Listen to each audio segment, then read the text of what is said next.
is up, everybody? Welcome to the Next Guy Up weekend preview episode. We are here. We are lit on a Thursday night. We've got the Titans-Steelers game going on right now, so the Titans boys are vested, keeping up with Derrick Henry and Mayo Boy up there in Pittsburgh. Mason, it feels like you were just in Pittsburgh. We'll get to that. We had a little road trip stadium tour this weekend. Sure did.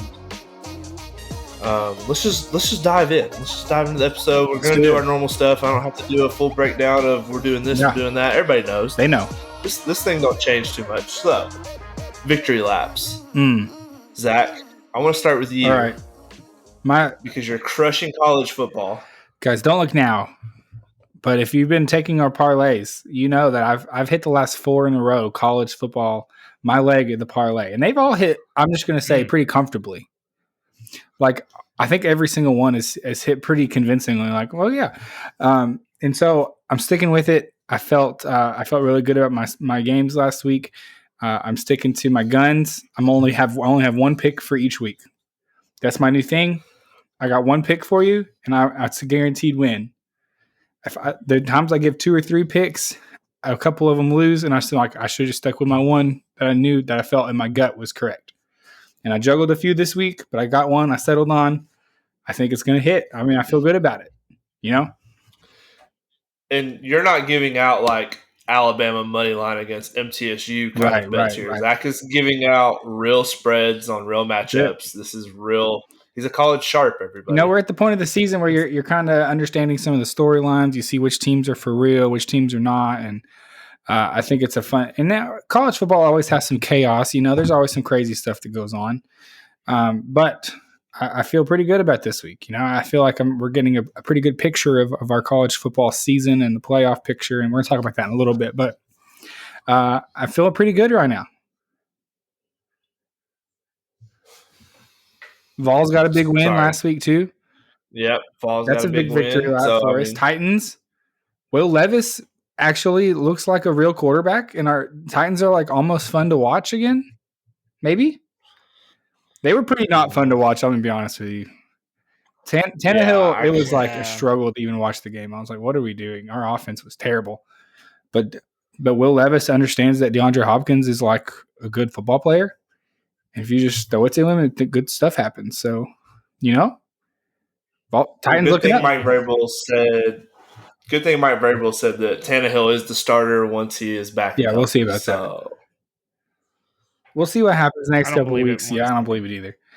I think Tannehill, I respect Tannehill. I think he is a great, like, middle-of-the-road average quarterback, very consistently average.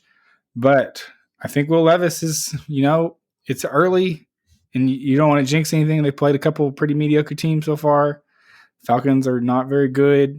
They're playing the Steelers tonight, and he's looked pretty good so far. I'm just saying, like in comparison with what I expected out of him, I think he looks pretty good. So speaking of the Titans, I have an apology to the world, to the entire Next Guy Up podcast nation. Thank you, Mason. I am sorry. We crushed it, not even sweating those other 2 bets. And if you listen to last week's episode, I was down on Will Levis. I have been. Tinsley knows he can go ahead and, you know, tell everybody how much I have been down on Will Levis. I've been kind of hating on the kid, and he lit it up. My bet was the Falcons money line first quarter, and it was looking good, 3-0. All I needed to do was like 5 minutes, whatever it was, last couple minutes, run out the clock, and let's go into the second quarter. And it was a long touchdown to DeAndre Hopkins, and could have been an interference called. Left. Yeah, could have saved you. Maybe it did not happen, and we were at the game, at the Jags game, and me and Tinsley were sitting next to each other and like, oh no. And then the Jags are looking really good, which we'll get into in about a minute or two about our experience. But I was like, this all 2 bets are going to hit and mine isn't, is it? And that's exactly what happened. So I apologize to anybody who took my parlay. that was more motivation for me to do better this week. So here we are. I really like being the first bet, being in college. So it's like, if it wins, then I don't have to worry about it anymore during Sunday. I can just enjoy the games. And then if it loses, it's like, well, it's like kind of done before the day starts. You're not like ruining anything for everybody else. Like that Vandy pick. That was my best bet, not my parlay pick. Oh, that wasn't. You're right. But we're still sitting there for 3.5 hours. That was a tough one. Yeah, never again. See, I'm learning. I'm learning along the way. And a sidebar with the parlay. If you're a smart gambler out there, take all 3 legs as singles as well, because we'll probably go 2 and 3. It's pretty common for parlays to end like that. I think we've only lost every leg once. that was tough. You'd just be down bad. That's. But what was crazy about Mason's game is, if you've ever been to an NFL game, you know that there's no service. Everybody's on their phones trying to check scores and bets and fantasy teams. Yeah. And so we're trying to keep up with what's going on in the Falcons-Titans game. The Steelers have the worst scoreboard in the NFL, I think. It literally looked like a high school football field scoreboard. I never knew the down and distance. I never could figure out what was going on in other games. It was wild. That was that's probably the only bad thing I have to say about their stadium is that their scoreboard was ridiculously small. Let's just jump into this while we're already here, Tens. A lot of the stadiums, they will have a strip of video board all the way around the stadium with the other. If you are at the game, you're more than likely an NFL fan of other games and teams. Yeah. And they did not have that. They maybe had one small little square, but it kept switching away from it to do advertisements or other things. And so I was like, what's happening here? And then we try to get on to actually check scores. And like you said, the internet was trash. So I would like to go ahead and start my stadium rant. We can go over some positives, but I want to call out the fans of Pittsburgh. Oh. You all are pathetic. You all are sad.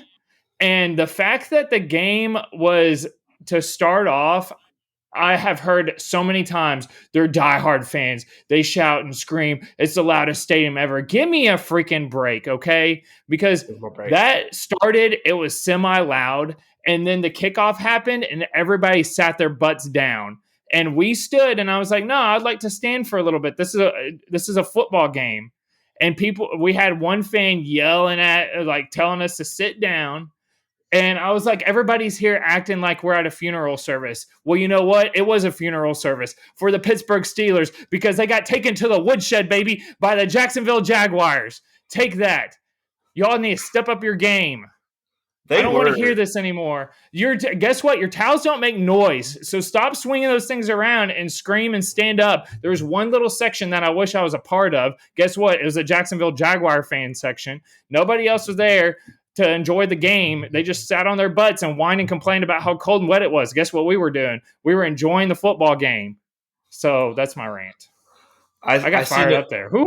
I see no lies told from what Mason just said. I've been to a lot of games. I've been to boring Colts games where their fans are more hyped up than this traditional top tier NFL fan base. So I was a little disappointed by the energy in the crowd. It was a close game. They had their chances to make some moves. Our offense was struggling in the first half, so you'd think the crowd would get fired up, but they were in fact not fired up. And the whole terrible towel thing, just give me a break. You're just waving a towel around. I did buy a terrible towel, and it is Thanos' dog toy. He gets a hold of our dish towels all the time, and I bought him one, and it's the perfect thing for him to chew up and destroy because that's what it's meant to be at this point. I used it to wipe my seat off, and that was about it, and for him to use it as a dog toy. But here's my breakdown real quick. I got a little heated there. Oh, I would like to say one last thing. It was a single-digit game. So they were only down by 7 at the time. 9 minutes left. They threw Trubisky's out there. I think they threw a pick or it was a turnover, and they started leaving. And I was like, I literally stood up and I was like, we have 9 minutes left. What are you doing? And you see this so many times where fans leave and then they come back. It actually happened when the Jets made the comeback last week. The fans couldn't get back into the stadium. It's tough. But I'm kind of hyped up a little bit. But my quick breakdown, because I want Tinsley to get his say as well.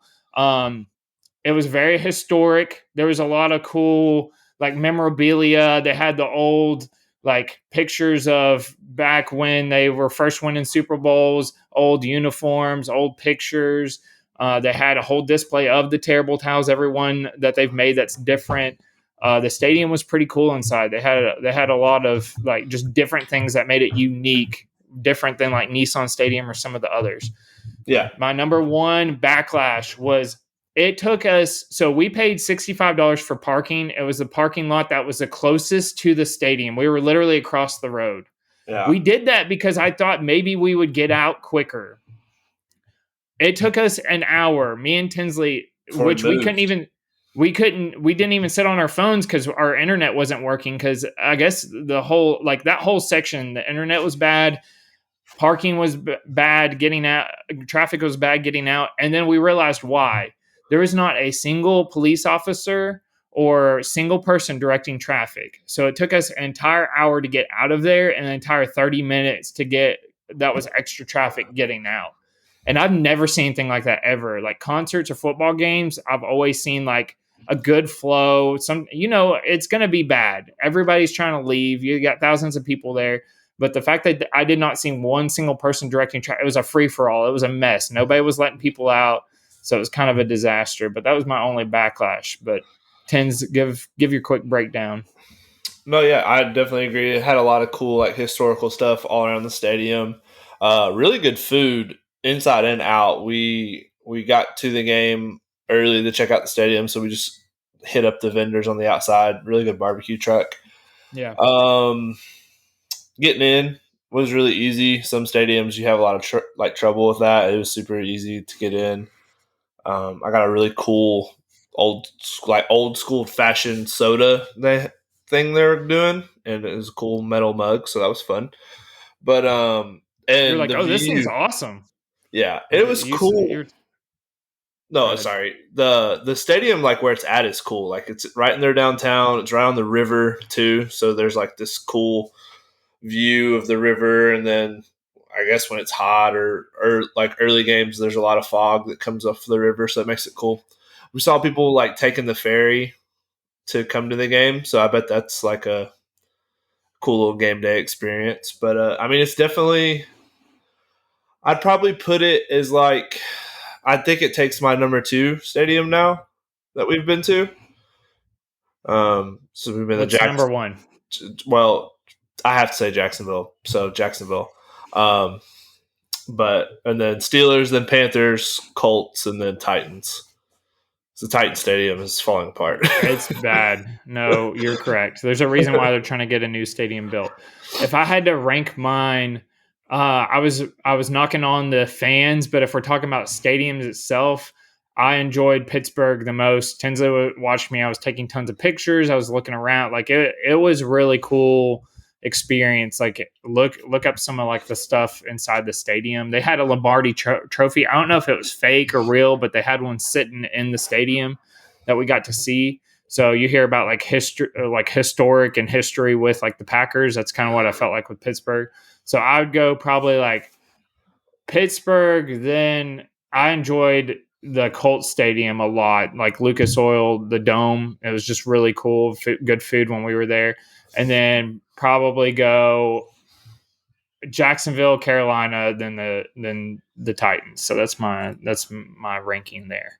But what else made the trip fantastic, Tins? You got hot with some betting. So if you're following us over on Twitter, I went 7-2 on the weekend over there. That's pretty good. Never a bad time. And then I also NBA started, and your boy was out here crushing. I'm trying to look at my no free ads, but Pickett is a free app that will track all of your gambling for you. And so I was up 13.1 units on Friday, up 12.9 units on Saturday, and up, I don't know, doing math, 348 units on, 34.8 units on Sunday. Carry the 110s, carry the units. Me and Mason signed up for Bet365 on the way up because we drove through Kentucky and it's live there and in Ohio. Well, that's a fun sports book because they give you $365 of free bets. If you just bet $1. So me and Mason did that, and we paid for our trip. I paid for my trip and then some. So it was a good weekend, and the Jags won. Just a quick overview. We hit Travis Etienne first touchdown together. It took us a while to get there. We were waiting for a while. It did take a while to score a touchdown. Third quarter. Weather was gross. It was the worst weather game I've ever been a part of. Yeah. It was raining and wet and cold the whole time, and I was wearing shorts. Doesn't matter. They're diehard fans. They need to step up their game. Yeah, we were wearing shorts and we were standing, so we were acting more like the fans that I always hear from them. But we hit a first basket the night before. You hit some college football, so we were doing really well with some betting over the weekend. Yep. Sorry, I was checking our notes. I think that'll wrap up and Mason stole a hot dog from Speedway. Let me explain real quick. Hold on. We can't just throw that in and be done. I was challenged by the guys to do a hot dog at a gas station. We went to 2 horrible gas stations. Then we went to a third one, Speedway. And that gas station, he will ride or die with Speedway, but that one was a joke. He was about to come check on me because it took me 15 minutes to check out for my 1 hot dog. Well, actually 2. Well, so it was on the roller, and they were so dried and small. The fact that I was able to walk out of there, it shouldn't be an issue. Like, if I was to go out of there with 2 regular-sized hot dogs, they would have noticed. But it was dried up and shriveled up and small that I was like, I could fit 2 in this bun. So I did, and it still was not good. It was $1.28. Speedway, if you want to send me a bill for $1.20. Gas station hot dogs aren't good. It was the wrong place to go to. It was the wrong gas station. It's almost like that might have been a bad draft pick. I will say that I was really one of those rollers. Like, that's what they call them. But it's like a taquito with chicken, or they have like different ones. Yeah. Some of them's like a big cheese stick looking thing, but they call them rollers. Those look good. But yeah, my gas station hot dog was not good. Well, I'm proud of you for taking one for the team.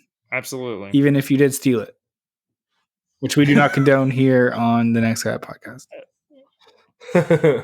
No, we do not. Okay, college football. Let's hear it, guys.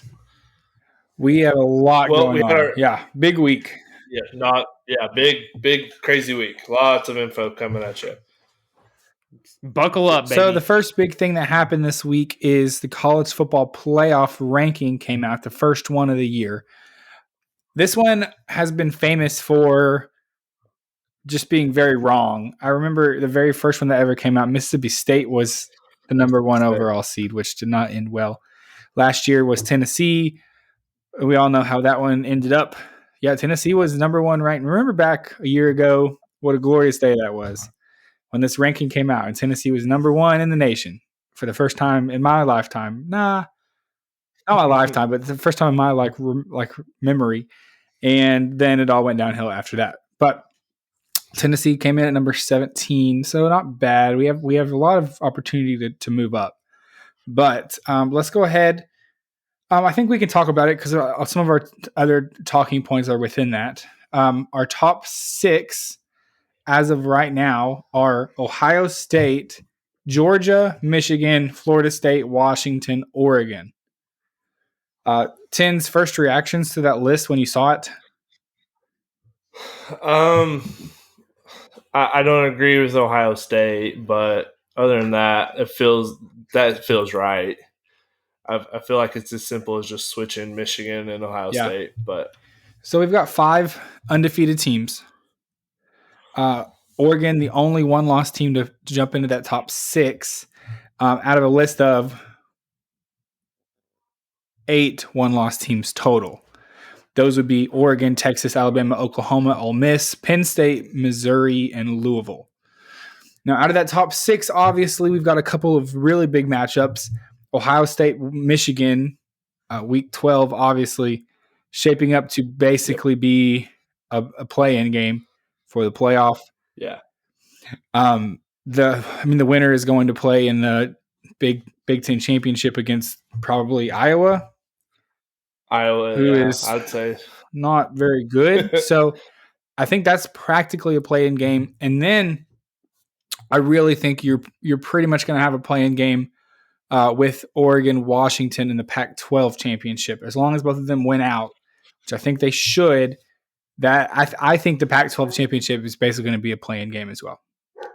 So out of those 6 teams, I think 2 will be eliminated basically just with the course of the season. I think we got a spunky team out there out west up in Oregon, the Oregon State Beavers. Ooh. I would be worried about them playing spoiler at this They point. lost last week, right? I believe because you bet on them. Arizona. Yeah. They're 6-2.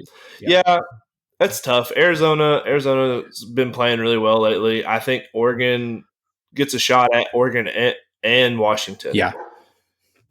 So I don't know. I feel like it's something that the Pac-12 would love to do to themselves. They do love just beating themselves. Yeah, that's accurate. Yeah. But if not, then it's definitely a play-in game between the rematch of Oregon and Washington, which will be a very fun game. I actually heard a lot of people were voting Oregon over Washington, even though Washington had the head-to-head. Washington's looked a little iffy in the last couple games. They played pretty bad against Arizona State and then pretty bad against Stanford, where Oregon has kind of done the opposite and has looked better since that game. So I think there's some question marks there for sure. Oregon has better odds right now to win the national championship than Washington. Yeah, kind of crazy. Which Jasper loves that. I am on Oregon already. I took them. I told myself, and I talked about it on the pod, I was going to take whoever lost that game to win the Pac-12, and then I ended up doing that plus taking Oregon. I took them today at plus 1,400 to win the national championship. It's a long shot, but I feel like they're just a team that's kind of getting on a roll right now and has really been like one of the few teams that looks like head and shoulders good, better than the teams they're playing. I agree. I think I think Michigan is maybe the other team. In that boat. I mean, I think some of these teams, like Florida State, has not really wavered very much, but their competition has been much less as of late. The ACC is really they down had LSU and then they had Clemson at the front end, but both those teams have looked well. LSU doesn't. I mean, there's competitive. So that was a pretty good win. But overall, Georgia had a couple of hiccups, but they're looking much stronger now. Michigan has not really even faced sort of a competition yet. So I think there is some interesting stuff going on there. I think that'll be fun. I think there will be some teams beat each other, obviously. But I think it's going to be a fun kind of end to the year here. Fun playoffs. Sorry, I think my dogs were trying to talk to your dogs. I was muted too, but we're good now. So the dogs need their own episode apparently. Sticking to college football, we'll stay right here. I'll guide us while Zach goes and figures out what's happening. Keep it going, baby. So I'll go ahead and give my playoff prediction, Mason. Okay. And I was trying to see, we were talking about it earlier, if we could parlay this, and I don't think that we can. I'm working on it right now as we speak with FanDuel. Right. So let's take a look. But go ahead. I'm not gonna. Don't hold me accountable for seeding wise here, but I'm going to go with Michigan, Florida State, Georgia, and I'm going Oregon. I think Oregon is going to win out. I think Oregon wins the Big 12 or the Pac-12 and takes that fourth spot. So I just gave my playoff prediction right there, Zach. Mason's seeing if FanDuel will let him parlay it like we were talking about. But I went with Michigan, Florida State, Georgia, and Oregon. I do think Oregon is going to end up pulling it, like winning out and then beating Washington. We have the exact same list. Oh, no. Do we really? Yeah, so I've got Georgia, Oregon, Michigan, Florida State. Yeah, I think Florida State's schedule is just too soft. I don't think there's a loss there right now. I can't see them losing a game, so I don't know how good they actually are at this point.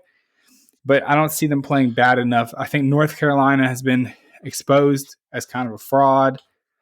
Same with Duke. They both look very beatable, and those are the second two best teams, I think, in the ACC right now. They've already got through Clemson. So I don't see them losing. Who would Florida State play in the ACC championship game right now? Would it be North Carolina? Do you know if they do? I think they do divisions over there in the ACC still. They don't just take the top two. I don't know. I don't know ACC enough to know that answer. Sorry, I should have prepped you for that. Yeah, I don't actually know. I'll do some research throughout the course of this pod, and I'll tell you. I think Mason's got an answer for us. So, FanDuel, you can do all four combined up to 4 selections in a parlay. So, give it to me one more time so I get it correct. This is live on the pod. Live on the pod. Michigan? Georgia? Yep.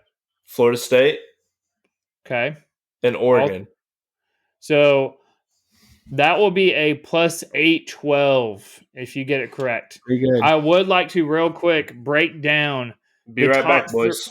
The top 3 that you listed were all top 3 favorites. So Florida State minus 250, Georgia minus 210, Michigan minus 150. Then you have Ohio State plus 110, Washington plus 155. Your biggest odds one was Oregon at plus 165. Then I want to give a couple more here real quick just to finish up. Texas plus 200, Alabama plus 250, Oklahoma plus 310, LSU plus 550, Louisville plus 1,000. Let's see where Tennessee is. Tennessee plus 4,500. It would take something magical. I like Texas's chances until Oklahoma went and lost. So now even if Texas does come back and beat them in the Big 12 championship game, I don't think it's going to look like a good enough win now since Oklahoma went and lost to UCF. I just think that kind of ruined their shot. Unless something crazy happens and the Pac-12 really eats themselves alive and you get Oregon dropping one before the Pac-12 championship game and Washington losing early and then losing there. I think that's what it would take for that to happen. And I think we should do something crazy. Well, go ahead, Zach. Well, I'll say both of us made the decision to not put a Big 12 team in. Right, Oklahoma, Texas. I think they've both done enough damage to themselves where I think it's irreparable. But I will say that I think Texas, should they win out and beat an Oklahoma in the Big 12 championship game, would probably be maybe the top one-loss team. Like they might jump another one-loss team if they beat Oklahoma in the rematch. So I will say that if they can get a little bit healthier and get some of their stars back, I think there is a chance Texas could make a run at it still if they win out. Real quick, did you all say you had the same list? We should do something crazy that's never been done on the pod.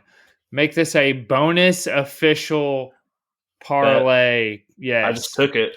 So it's official. I feel pretty good about it. Put it in the books, baby. For the record, the ACC championship is divisionless now. So they are on track to actually play Louisville, it looks like. Louisville is 7-1, 4-1 in conference. So if things trend the direction they're going right now, they would end up playing Louisville in the conference championship. Well, that would be best case scenario for Florida. I know. I think Louisville's kind of a fake 7-1 compared to Louisville might UNC. still drop some, but North Carolina's lost twice in a row, and Duke has also lost twice in a row. So both of the teams that look kind of up there in ACC both have lost a couple times, and now all of a sudden it's like Florida State and everybody else. I didn't realize UNC had lost twice. Yeah, they lost a bad game to Virginia. Oh, yeah, that's right. That was a bad loss.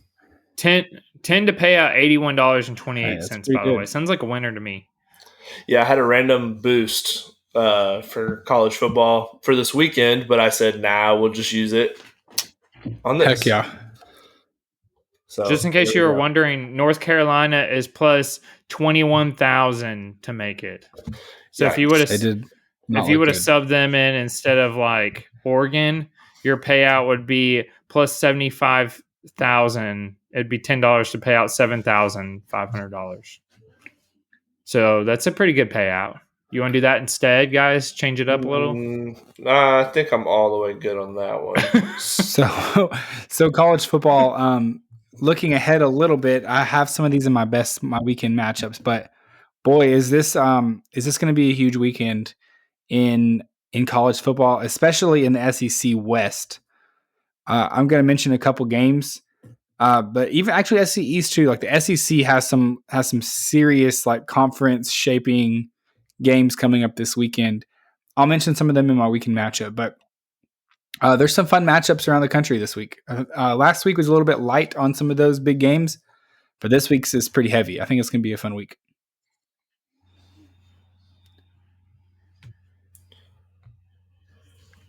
That's all I had. Sorry. My everything just froze. I thought I was about to get kicked. I was like, "Oh no!" Let's move to NFL. Okay, so it was a big weekend in college football, but it might have been an even bigger weekend in the NFL. We had the NFL trade deadline. It's not as exciting as everybody wants it to be. You think a bunch of receivers and a bunch of big name players are going to get traded. It's not the NBA. You can't just plug a player in the middle of the season and expect them to just like pick up a new offense. But you can see a lot of things like defensive players getting traded because their whole job is, hey, go sack the quarterback if you're a defensive lineman. And that's what the Commanders did. The Commanders have gone into sell mode. They traded their top two defensive ends, one being Montez Sweat to the Bears for their second round pick, which is essentially a first round pick because it'll be like 33rd overall probably. And then the rich get richer. The San Francisco 49ers said, oh, we lost 3 games in a row. Let's add former second overall draft pick Nick Young. Or no, not Nick Chase Young. Chase Young. I was saying Nick Bosa. That's now their teammates. And that's fun. It's fun. They added him right before they play the Jaguars. That's fun. That's a tough look for you, Tins. I'm sorry. We went and traded for a left guard, baby. I hope you saw this, but I saw there's a quarterback. I want to find out who it is, but it's like a college quarterback, and he's in the shotgun ready to snap the ball, and his hands are shaking like crazy. And it said Trevor Lawrence after seeing that trade and having to play them next week. And it's like, Tinsley just gave the eye roll. We ain't worried about that.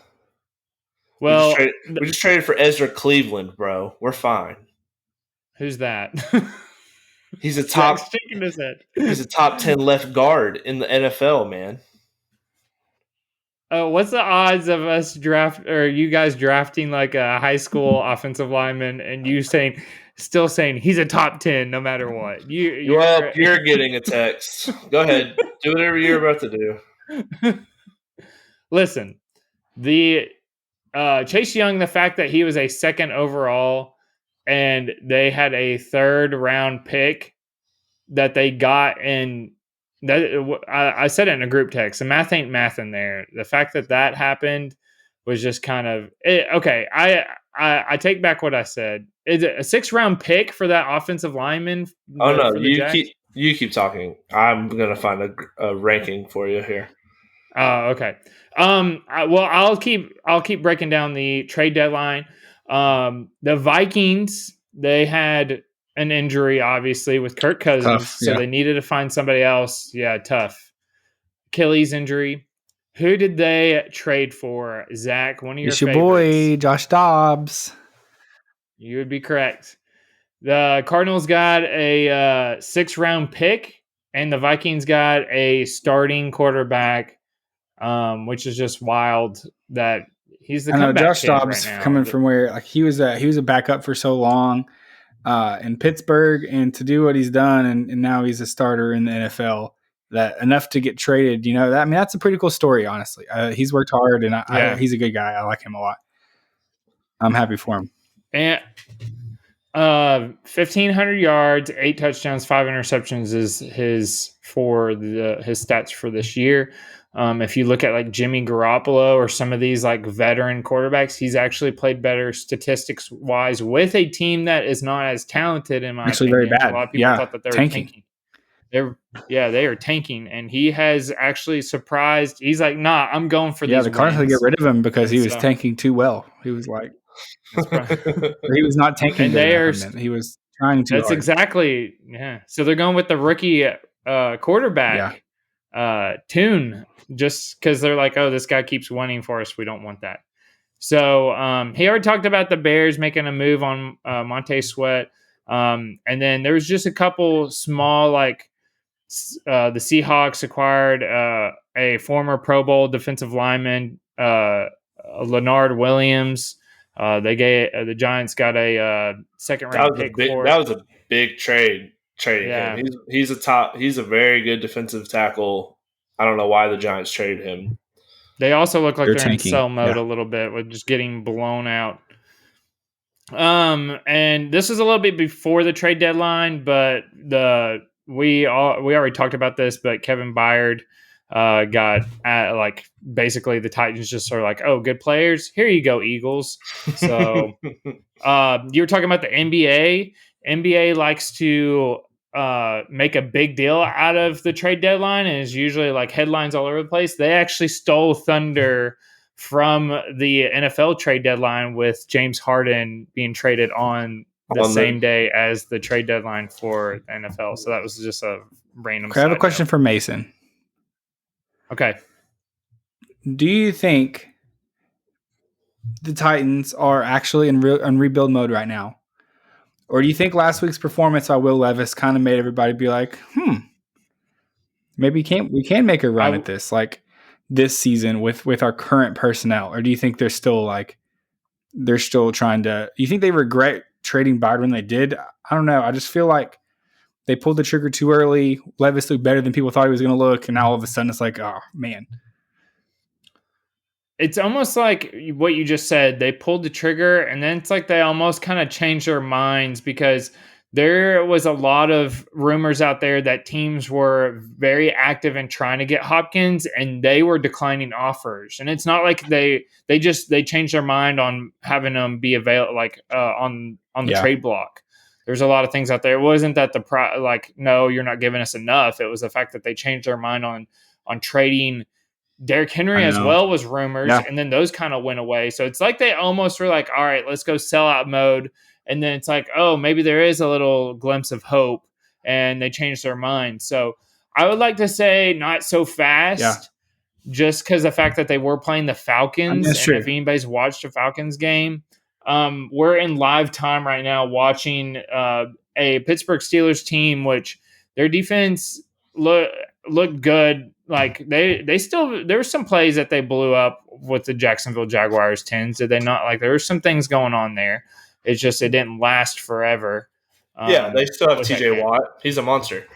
And so anyways, I want to see in time and see when they actually play legitimate like contenders or even winning teams, like with winning records. So you're right. But at the end of the day, I mean, are looking at some of the teams we play, when you get to play the Colts twice, you get to play the Texans twice, and Jags are legit. I mean, they're a good team, but the schedule is a little bit soft compared to a lot of teams in the NFL. And so I just think there's still an opportunity to at least make that like above 500 mark that sometimes is that wild card-ish realm. And there's a possibility that they still sneak in. And if that's maybe worth it to the Titans organization to say, let's keep some of these guys around and see what we can do. That's my take. I saw where Derrick Henry, they had agreed on a trade. Amy, the owner, said, no, we're not doing that. I'm not going to have an empty stadium the rest of the year. Because I feel like Titans fans would have not responded well to a Derrick Henry trade. Nope. And I feel like Byard was almost a backbreaker for some Titans fans. I saw some Titans fans who were very upset about that trade. Yeah. And I feel like if you are going to roll with Levis all year, keeping Derrick Henry to take some of that pressure off of him, where teams can't just be like, hey, let's make a rookie quarterback beat us. Now it's like, no, we still have to focus on Derrick Henry. Like, he's still back there. So it was a smart move if that's how you're going to roll the rest of the year. I do think they end up – I think it's one of these where he's playing well tonight. Vrabel will not have a choice. Like, he won't be able to put Tannehill back out up there. Well, Tannehill has not looked good this season. Like, alternatively. It was like as soon as Levis came in, it was like, oh, I forgot that, like, quarterbacks can make plays like more than just like your basic pass. Yeah, like make an explosive play with your arm to an incredible receiver that you have down the field. Like, we can do this. And then, so that was trade deadline and stuff. And then the other random thing is the Raiders fired their GM and head coach in the middle of the night on Wednesday night, or I guess Wednesday morning. Apparently, there were a lot of calls being made to try and trade for Devontae Adams and Max Crosby. People were trying to make moves for these Raiders players, and no one was answering the phone because the GM knew he was getting fired that afternoon, so there was no one to really step into that role to facilitate trades or anything, which is just bad management of a team. Like, what is the owner doing? Like, fire these guys a few days before, or I don't know. What are they doing? The Raiders are just a disaster right now. But I cannot believe they fired their coach in the middle of the night. I would like to say fire everyone in the Raiders organization.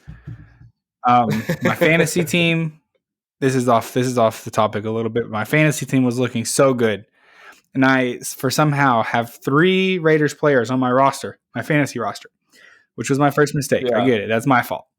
I'm an idiot, including Devontae Adams. And those 3 players combined for 6 overall points, and I lost my fantasy after being projected to win by like 30 before the game started.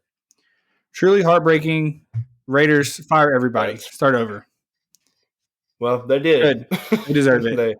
they deserve to be fired. They promoted their linebacker coach to be the new head coach. They benched Jimmy G. They fired the offensive coordinator. So everyone who hurt you on Monday night got fired. All of them. Speaking of coaches getting fired and on the hot seat and things, we skipped over this topic a little bit earlier, but I think this would be a great time to talk about it. This Dabo Swinney, this phone call has been going around the internet pretty heavily. So Dabo has been in. I don't know. He's had a terrible season so far. I mean, it's pretty like he's 4-4, not doing well. A caller calls in, Tyler from Spartanburg, who is now pretty famous. I heard of some like Halloween costumes and stuff. He comes in, kind of starts roasting Dabo, talking about his $11.5 million salary, which it's a lot of money. It's a lot of money to lose 4 games. And Dabo kind of goes off for about 5 minutes, a 5-minute rant on this guy and how he's garbage and has no room to talk. And just, it's hilarious hearing Dabo just kind of become like, just unleash on this person or this kid who tries to trash talk him a little bit. And it's one of those, it's like Dabo is losing it. Like he's lost the locker. He has lost the state of South Carolina at this point. I mean, he's had the quote of, if we're paying college players, I'm gonna quit. Yep. This isn't a business. This is football. There you go. He's just, it's rough. It's funny though. It's very entertaining. It's fun to have like a character like this in college football. Well, here's the thing. Dabo Swinney I think he's the highest paid public employee in South Carolina.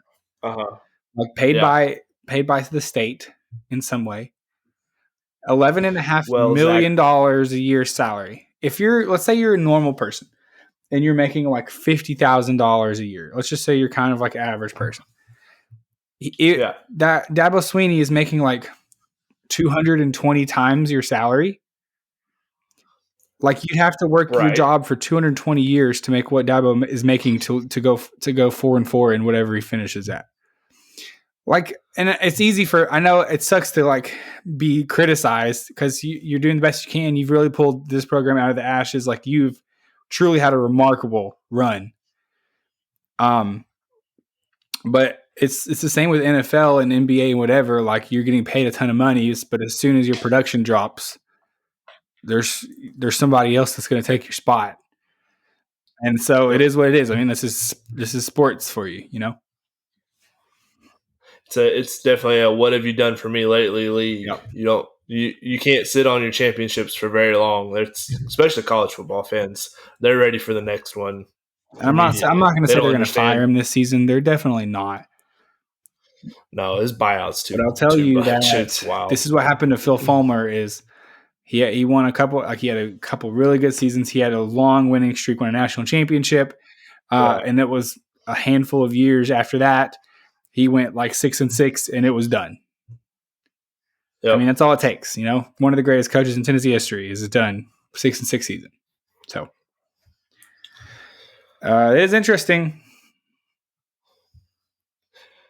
Well, I mean, you don't understand, Zach. Did you not know that he was the lowest paid college coach at one point? Yeah, congrats to him. I mean, shout out. Yeah, he boy. That was his comeback. He really was like, statement. Yeah, I was the lowest paid coach, and I worked for everything I've got here. I'm not going to let a kid like you try and come in here and trash talk me. And like, it was wild. If you haven't watched it, go watch the whole thing. Go find it. It's a little unhinged. Like, it feels like Dabo is kind of like he's losing it a little. Triggered. He was triggered a little bit. Yeah, but it was very funny. It was funny. All right, so that is going to do it for our weekend recap / just recap of the week of football. It's been an interesting week for sure. Zach, let's get into our favorite matchups of the week. I see you've got one, but you've got some honorable mentions too. It's a big weekend in SEC football. So let's see what you got. All right, so my number one weekend matchup that I like the most, I think has the most bearing on the future, is Bama LSU. Two big-time teams, obviously. LSU has a couple of losses at this point, but they're still kind of in the mix. They're still 14 in the rankings because a couple of those losses look a little bit better in hindsight, especially that loss against Florida State, who's very highly ranked.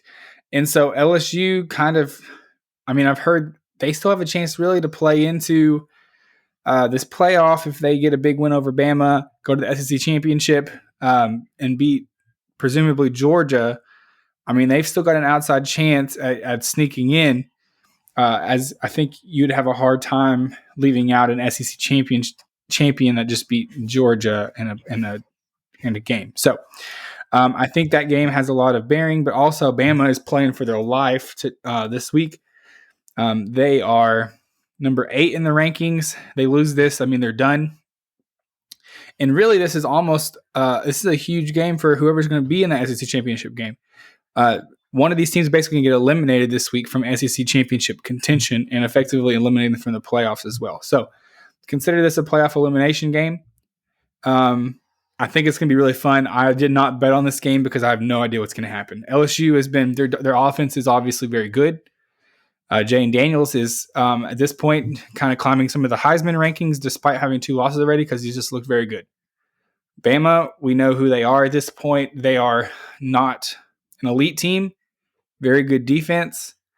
Jalen Milroe is coming along and has looked much better. So I think it's going to be a very, very good matchup. I think Bama probably takes it, but I think it's going to be interesting for sure. Tens, any thoughts on the Bama LSU matchup there? I don't know. I don't know either. That's LSU, my thing. It's hard to. I don't know. I don't know what to think about this Alabama team. Right. They're very like Jekyll and Hyde, and I can't really get a read on them. LSU is just offense. Yeah. They're just their whole goal is we're going to score 50. Can you score 51? Yeah, defense not. If not, we'll beat you. Yeah. No, not at all. So I don't know. That's definitely a tough matchup. I'm more interested in that Missouri Georgia game because I think this is probably the best all around offense that Georgia's played so far. I know a lot of hype went into that Kentucky game. Kentucky was playing well going into Georgia. Yeah, but they were very one dimensional. Run first offense. I think Missouri, very good quarterback.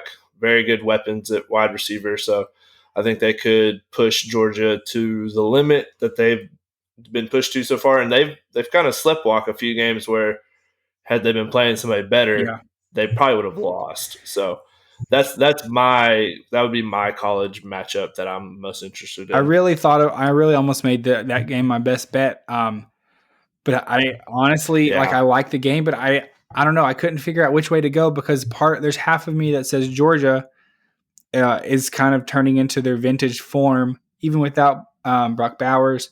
They've looked much better. Yeah. And they're just going to roll in and kind of take care of business and win pretty big. I'm still not sure if Missouri is good. I don't know. They still haven't really played a team that is that's super competitive.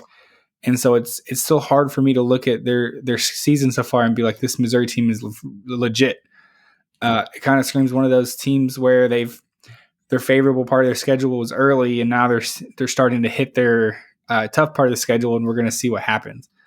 But then another part of me says, if Missouri is legit, it's like a 15.5-point spread. That's a lot of points, and especially with Mizzou being at home. So I chose not to pick that game because I was like, I don't know which way to pick. Honestly, I feel really down the middle on it.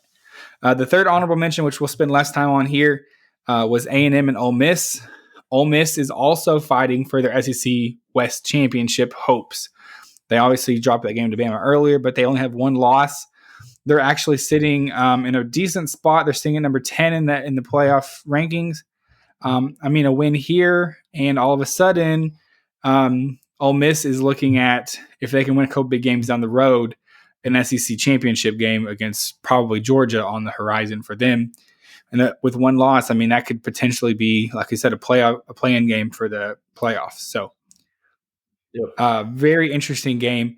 I really the line was -3 Ole Miss, and I was like, if you want a secondary bet, I think that's a good one to take. I don't understand why the line is so low. A&M, I think, is falling apart, tanking a little bit. Yeah. Their season is basically over. They're kind of done. I would be shocked if A&M covers that 3-point spread. That was like one of my other options I was considering. I think it's a very good bet still, Ole Miss -3, but it's not my official bet. That's coming up in my best bet category. So we call that in the business. We call that in the business, Zach, a lean. You would say, I give this out as a lean. If it wins, if you win, you can brag. If it loses, I didn't take that. It was a lean. Okay, so, I love it. I didn't know that existed, but I'm taking it. It's a lean. I'm leaning on this in big time. Yeah. But not taking it, though. Fancy podcast. Not taking it. Right. Leaning heavy. Way. Yeah. But they sure do like to count that like a win. Now, if Ole Miss wins big, I'm going to come up here gloating, though, next week. You better believe my victory lap is going to be Ole Miss wins big. All right, Mason, what is your matchup of the weekend? All right, so my matchup, I'm going to do something a little fun and different here because Tinsley is going to, spoiler alert, break down the betting side and some of the analytics and statistics of the Chiefs game, which is held Chiefs versus Dolphins, which is held in Germany. I'd like to do something a little different here. I want to talk about some stats about the international games, and I have a bonus trivia question. Ooh. So I didn't know this, but the NFL and the AFL used to do international preseason games. The first one of those was played between the Giants and the Chicago Bears at Varsity Stadium in Toronto, August 15th, 1960. It's barely international. Barely. Sorry. What was that face? Sorry, I just saw the replay of that Titans player getting this offensive lineman. He just jacked his leg up. I can't do leg injuries. Tinsley had like a disgusted face about Toronto. He hates Toronto. I hate those guys. The NFL's first game of any kind outside of North America. You guys want to take a guess? Mexico. Australia. It was Tokyo. Who would have thought? I never even knew this. St. Louis Cardinals, which was the name of the St. Louis team at the time, against the San Diego Chargers in Tokyo on August 16th, 1976. International NFL preseason games became much more of a staple in the schedule with the founding of the American Bowl in 1986. The initiative lasted through 2005 and featured up to 4 international preseason games per year at its height. The series brought teams to London, Tokyo, Montreal, Berlin, Barcelona, Mexico City, Toronto, Dublin, Vancouver, Sydney, and Osaka? Sure. Before it was abandoned. Before NFL teams played again each other across the globe, they faced against squads in other countries. The first game between an American team and a Canadian team came in 1948. The Canadian Football League's Montreal hosted the Brooklyn Dodgers of the All-American Football Conference and wound up losing 27-1. I don't know how there was a 1 point. Anyways, 2 years later, the Giants visited the Ottawa Riders' first NFL CFL exhibition game. NFL founded its international series in 2007, sending the New York Giants and the Miami Dolphins to Wembley Stadium in London to kick things off. The series has been a part of every NFL season except for one COVID season. The Jacksonville Jaguars have played the most games in London. Here's the trivia question. Tens. How many games have the Jacksonville Jaguars played in London? 9. Wait a minute. I have A, 10, B, 11, C, 13, D, 9. Is that still your 9? Still your answer? I feel like you're trying to trick the COVID thing because no one went over there, but we did just have cool merch for 10 years. So I guess I'll go 10. No, how many? Not seasons. How many games? Yeah, I'll say 10, but I bet it's 9. I bet I'm going to be mad. Zach? 10, final answer. 9. I'm going 9. It was 11. Oh. It was 9 before this season, and then they played the 2 games this season. Oh, yeah. I forgot we played 2 games this year. Yep, that makes sense. All right. And Great. That concludes my matchup. Tens is going to kill it on the statistics and analytics, so I wanted to go a different route with it. That's my matchup of the weekend. Bet. I do not have a bunch of stats or statistics about my matchup over the weekend. It's just as simple as this. It's the Bengals versus the Bills. We're trying to figure out who the second best team in the AFC is. I'm sorry, the third best. Because we got the Chiefs, and then we got the Jags. So we got to figure out who's number 3. I was saying you had statistics for the Chiefs. I already saw your stats. That's what I was talking about. I didn't think you had any for this one. No. You're just hyping it up, big dog. I'm excited for this game. I'm excited for Josh Allen to look dumb once again. Because that's all he ever does when he plays on prime time. All right. We want to shift to best bets. Let's get it. All right. I'm going to do mine real quick since it does link up with Mason's matchup of the weekend, and then you guys can give yours since yours are also your parlay legs. I'm pivoting, so I have a best bet. I have a prize for the. Whoops! I took the parlay as that was my. But you were unsure about it. Well, you know what? Never mind. Because I feel like me pivoting is a bad move. I would take it whatever you pivoted to as well.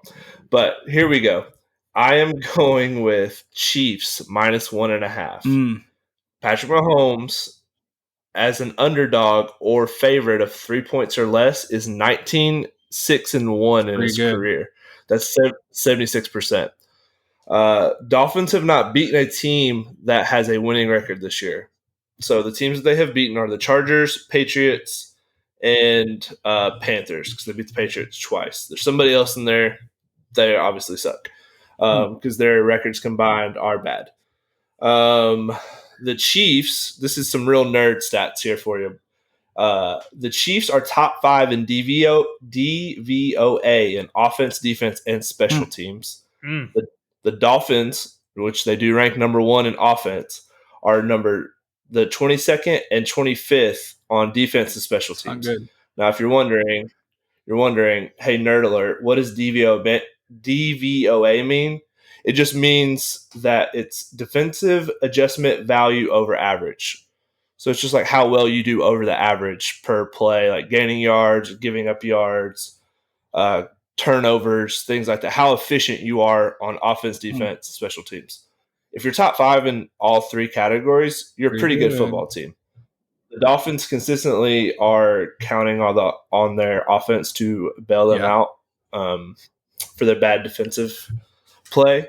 And their special teams, they muff a lot of punts. They take kickoff returns when they shouldn't and set themselves up for bad field position. So clear advantage to the Chiefs there. I'm going to take Patrick Mahomes any day of the week when he is a small favorite or underdog like this, especially if he is clearly a better quarterback than the guy he's playing. I don't have like anything bad to say about Tua. I think he's a fine quarterback. They have weapons everywhere. But in a close game situation, give me Patrick Mahomes with anything less than 3 points. So that's my best bet. There you go. Love it. All right, side note. I do my best bet is going to be I'm sticking with my leg that I had, but my best bet is going to be you guys are going to like this, but the Colts minus 2.5 against the Panthers. Panthers have had the worst record against the spread all season long of any NFL team. That's why it's not great. They are 1-5-1. So give me, and Colts are even 4-4 against the spread. So that's my best. That's my quick best bet. Parlay time. Let's get it. Parlay I didn't get my best. All right, so I my parlay anyways. Yeah. Go for it, Zach. Okay, so my best bet and my parlay leg for college football world has not been mentioned yet, but I'll be honest. When I saw this line, I was like, "This cannot be right." And here it is. It is Washington at minus 3 points over. Oh, only a 3-point favorite. Must be a pretty good team they're playing. Psych. It's USC and their trash defense. So here's the thing. I've been trashing on USC's defense a lot this year and their team as a whole. I think, they have Caleb Williams, who is obviously an NFL talent and will be an NFL quarterback next season. Highly top 2 pick, without a doubt. Now, USC, not a good football team. Lincoln Riley, good offensive coach. Not a good head coach, it turns out. Their team is just not built to compete with good teams. Washington, despite some of their faults, I think that they've seen the past couple of weeks, are a very good football team. They beat an Oregon team who we see now is legitimate. They're a legit playoff team. Now, will Washington, I predicted them to lose to Oregon later on this season. I think that's going to happen. Do I think they're going to lose to this USC team who has looked so bad the last couple of weeks? Really should have lost last weekend, if not for a last-minute score. Washington and Penix Jr. is going to score points. I think they've been down. They've got their bad games out of the way. I think that they are better than those games they played against Arizona State and Stanford. I think they come out swinging, looking to make a statement against USC. They got disrespected in the playoff rankings. They were undefeated team, beat a top 7 Oregon team, or number 6 overall playoff rankings Oregon team, and they still were out of the top 4 against a Michigan team who has played no one and a Georgia team who's played nearly no one. And so here we are. I just am convinced that Washington is a much better team than USC, and for that reason, I think Washington minus 3 is. I feel good about it. I feel really good about it. I'm on that one with Zach. I love all Zach's picks this weekend, so I am riding with my guy on college football. I do not see a world where Washington does not blow the doors off of USC. Thanks, Take Vince. That by itself and in the parlay. Heck yeah. Yeah. All right. I'm going to go ahead and do my leg here, and that's going to be Dalton Kincaid over 37.5 yards receiving. I've been forcing to move away from player props, and I think that's my wheelhouse. I'm not going to force anything. With it being early, with us usually doing our pod on like Wednesdays or Thursdays, sometimes it's hard to get those player props. I was able to find one that I really liked. For those who don't know, Dawson Knox is on IR, their other tight end. Last 2 games, Dalton Kincaid has had 65 yards against the Bucs, led the team with 75 yards against the Patriots 2 weeks ago. The Bengals defense allowed the 8th most receiving yards against tight ends. I think it's going to be a shootout. I know Tins is not a Josh Allen fan, and he roots for him to be horrible, but let's at least get 37.5 yards. 38. He's had more than half of that, and then he's had math. I'm trying to do math right now, but he's had like 30 yards more than this over under last week. So let's put that one in the books. Lock it in. 37.5 yards with Washington -3. Last leg, Tins. I am going with something that seems to be tried and true in this guy's career. I'm going Ravens money line, which I wouldn't take this one by itself because it's juiced. They're a -5.5 favorite. But I'm just going to go money line for the parlay here. Lamar Jackson is 18-1 in his career against the NFC, probably because NFC crossover conference play. They don't get to see him a lot. They're not scouting him. They are not prepared for his running ability. And this Todd Monken offense, they have been putting up yards everywhere.